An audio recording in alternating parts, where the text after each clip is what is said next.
లేకపోతే మమ్మల్ని చాలా ఇబ్బంది పెడతారు. మాకు ఎవరు అన్న ఉన్నందుకే మేము ఇక్కడ నిలబడ్డాం ఈ స్థాయిలో. లేకపోతే మేము ఇక్కడ మమ్మల్ని నమ్ముకునేటోళ్ళు కాదు. ఇక్కడ అంతా రౌడీ సీటర్ లాగా మమ్మల్ని తిప్పలు పెడుతున్నారు. ఇక్కడ అమ్మొద్దు ఆడమ్మొద్దు అని చాలా గడబడి చేస్తున్నారు సార్.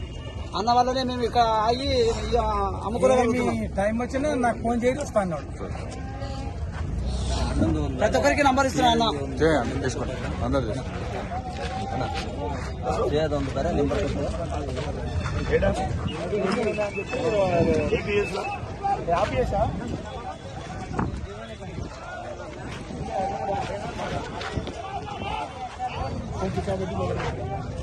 నేను మాట్లాడు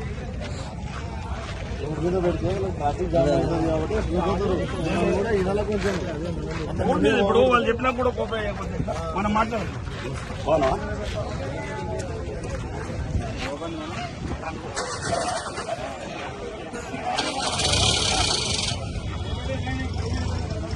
అదే కాదు రాజు ఎగ్జామ్ మాకు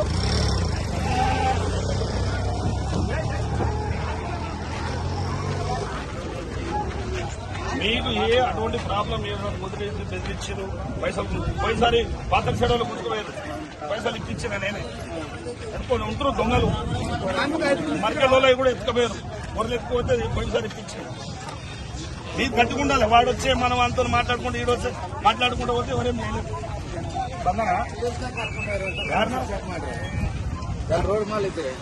యారన కడుతుంది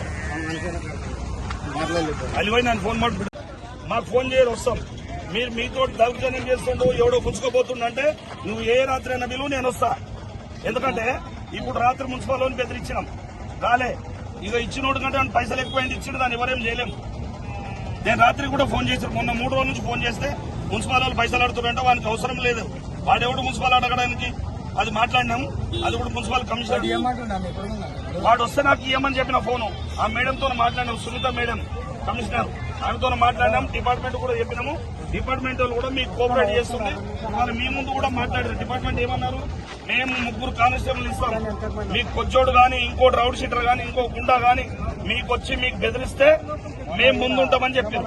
అంత కోఆపరేట్ చేస్తున్నారు డిపార్ట్మెంట్. ఇప్పుడు వాళ్ళు పండుగలు చేసుకుంటారు. వాళ్ళు మీకు అన్యాయం చేయాలి కానీ ఎవడో లోపలగాడు ఉంటాడు. ఇప్పుడు జైల్పల్లి మున్సిపల్ వేరే, దీని మున్సిపల్ వేరే. జైల్పల్లి మేడం సునీత మేడం ఆమెతో కూడా మాట్లాడడం జరిగింది. ఆమెతో మాట్లాడితే మేము అటువంటి వాళ్ళు పంపలేదు. వాళ్ళు టెండర్ వేసేదేమో కానీ ఆ టెండర్ వేస్తే లారీలు నిలబడితేనే ఆ లారీకి 50-100 తీసుకోవాలని చెప్పి చేసారు. ఊర్లు రోజు నిలబడాయి, రోజు ఆగాయి. వాడు ఏది పెట్టినా ఇవ్వడు. అడగలేదు అడిగితే ఇప్పుడు మాట్లాడినాం కదా.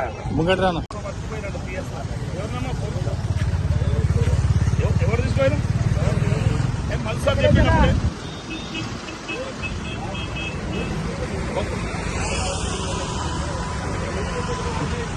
సరే ఓకే థ్యాంక్ యూ. ఏదన్నా మేము మాకు మీరు చేయండి, మీకు మేము చేస్తాం ఖచ్చితంగా. ఎందుకంటే వాళ్ళు గరీబ్ వాళ్ళు ఎన్నో కష్టాలు పడేస్తారు.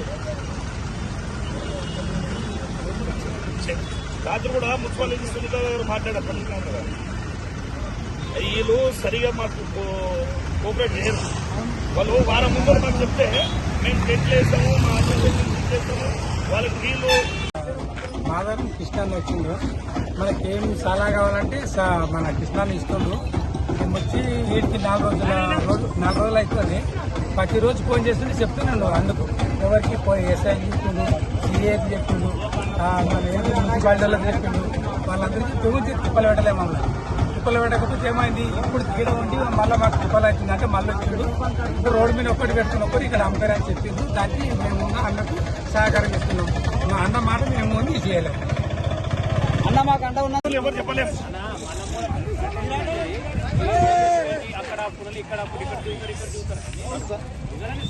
పద్ధతితో ఉంటే వాళ్ళే వస్తారు. ఎందుకు రారు వాళ్ళు చెప్పు.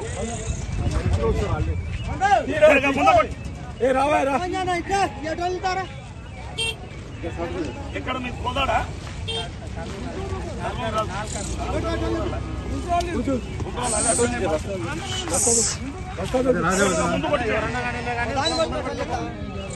అల్లివా ఇక్కడ ముందు కొట్టుకోమ్మా.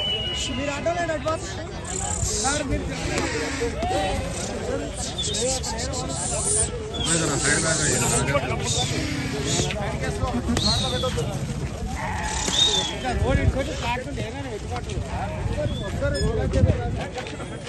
మీరు మాకు కోఆపరేట్ చేయండి, మేము మీకు ఖచ్చితంగా కోఆపరేట్ చేస్తాం. మేము మమ్మల్ని ఇబ్బంది పెట్టనియకండి, మీరు కూడా ఇబ్బంది పడకండి. ఎస్పీ సార్ మా 3-4 కంప్లైంట్లు వచ్చినాయి తెలుసా? అవునవును మా డబ్బులు వేరే సార్, మా ఈ మేకలు వేరే సార్. వాస్తవ ఇప్పుడు వీళ్ళు కూడా పండుగ చేసుకుంటారు. వీళ్ళ దాంట్లో 100 మంది మంచిగా ఉంటే 10 మంది ఇది ఉంటారు. మొన్న పాటి సెరిపులు అయింది. పాటి సెరిపుల వాడు బేరం కానీ వచ్చాడు, గొడపిల్లని చెప్తాడు.